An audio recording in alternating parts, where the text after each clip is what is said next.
కోసం పోరాడిన స్వాతంత్ర్య సమరయోధులకు, సైనికులకు ఘన నివాళులు. మరిన్ని అప్డేట్స్ కోసం మా ఛానల్ని లైక్ చేయండి, షేర్ చేయండి మరియు సబ్స్క్రైబ్ చేసుకోండి. నమస్కారం. ఈరోజు మనం ఒక అద్భుతమైన చారిత్రక విశ్లేషణను చూడబోతున్నాం. రెండవ మొఘల్ చక్రవర్తి హుమాయూన్. బహుశా చరిత్రలో ఈయన జీవితంలో ఉన్నన్ని ఊహించని మలుపులు, దారుణమైన నమ్మక ద్రోహాలు ఇంకెవ్వరి జీవితంలోనూ ఉండవేమో. అసలు భారతదేశంలో మొఘల్ వాస్తుశిల్పానికి, ఆ సంస్కృతికి అసలైన బీజం పడింది ఆయన గందరగోళ జీవితం నుండే అన్న విషయం మీకు తెలుసా? సరే, ఏమాత్రం ఆలస్యం చేయకుండా ఆ ఆసక్తికరమైన ప్రయాణంలోకి వెళ్ళిపోదాం. స్టాన్లీ లేన్ పూల్ అనే ఒక ఫేమస్ బ్రిటిష్ చరిత్రకారుడు హుమాయూన్ గురించి ఒక అద్భుతమైన మాట చెప్పాడు. అతను తన జీవితమంతా తడబడుతూనే ఉన్నాడు, చివరికి అలాగే తడబడి ప్రాణాలు వదిలాడు అని. వినడానికి కాస్త విచిత్రంగా ఉన్న హుమాయూన్ పరిపాలనలోని గందరగోళాన్ని, ఆయన పతనాల్ని, అలాగే అద్భుతమైన ఎదుగుదలను ఇంతకంటే పర్ఫెక్ట్గా ఎవరూ చెప్పలేరేమో కదా. ఈ ఎపిక్ స్టోరీని మనం కరెక్ట్గా అర్థం చేసుకోవాలంటే ముందుగా ఆయన పాలనా కాలాన్ని ఒకసారి చూద్దాం. 1530లో ఆయన మొదటి పాలన మొదలైంది.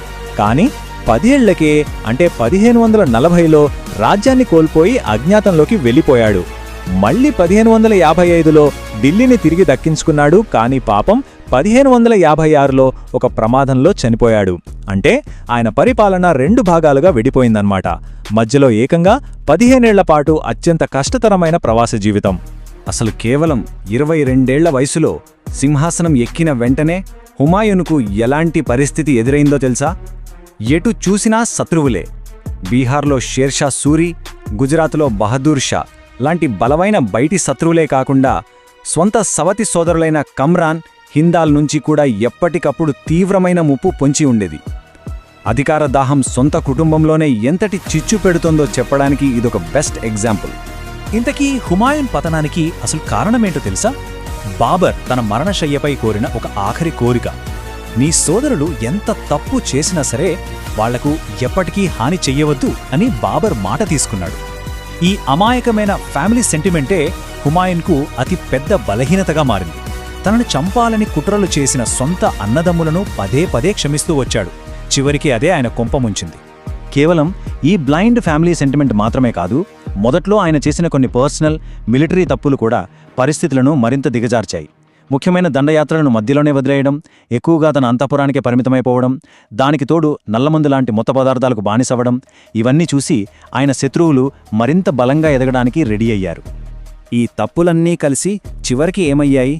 చౌసా యుద్ధంలో ఒక ఊహించని దాడికి దారితీశాయి. ప్రత్యర్థి షేర్షా సూరి చేసిన ఆ సడన్ అటాక్ నుండి హుమాయూన్ ఎలా ప్రాణాలతో బయటపడ్డాడో తెలిస్తే మీరు నిజంగా షాక్ అవుతారు. గాలి నింపిన ఒక జంతు చర్మం సాయంతో ప్రాణభయంతో గంగానదిని ఈదుకుంటూ ప్రాణాలు దక్కించుకున్నాడు. ఒక చక్రవర్తి పరిస్థితి ఎంత దారుణంగా దిగజారిపోయిందో కదా. ఆ తర్వాత ఏం జరిగిందంటే, ఆగ్రాకు తూర్పున కేవలం 200 కిలోమీటర్ల దూరంలో జరిగిన కన్నౌజ్ యుద్ధంలో హుమాయూన్ మళ్లీ అత్యంత దారుణంగా ఓడిపోయాడు. ఆ దెబ్బతో ఆయన చేతిలో ఉన్న ఆ విశాలమైన మొఘల్ సామ్రాజ్యం మొత్తం కొత్తగా పుట్టుకొచ్చిన సూరీ సామ్రాజ్యం చేతుల్లోకి వెళ్ళిపోయింది. ఒకప్పుడు ఎంతో పవర్, సిరి సంపదలు అనుభవించిన ఒక చక్రవర్తి రాత్రికి రాత్రే అన్నీ కోల్పోయి రోడ్డున పడితే ఎలా ఉంటుంది? త్రాగడానికి కనీసం చుక్క నీరు కూడా లేదు, తినడానికి సరైన ఆహారం లేదు.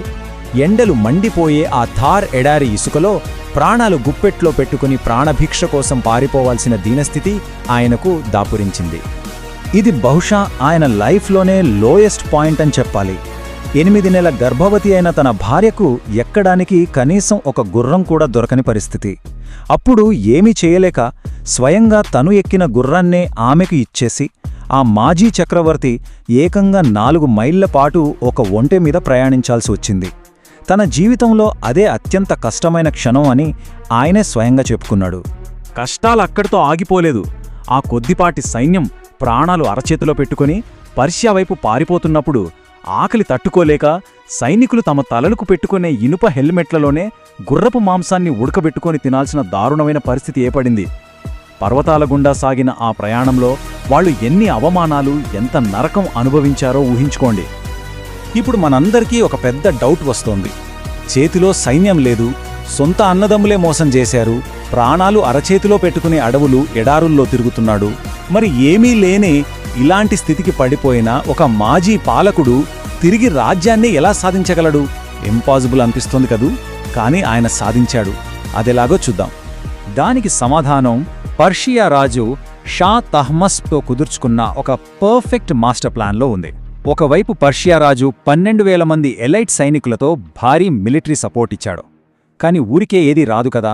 దానికి ప్రతిఫలంగా హుమాయున్ షియా ఇస్లాం మతంలోకి మారాలని, అలాగే వ్యూహాత్మకమైన కాందహార్ ప్రాంతాన్ని తమకే ఇచ్చేయాలని ఒక కండిషన్ పెట్టాడు. ఈ డీల్కు హుమాయున్ ఒప్పుకోక తప్పలేదు. మొన్నటిదాకా ఎడారిలో ఆకలితో అలమటించిన హుమాయున్కు పర్షియాలో ఒక ఊహించని రాచరికపు ఆతిథ్యం దొరికింది.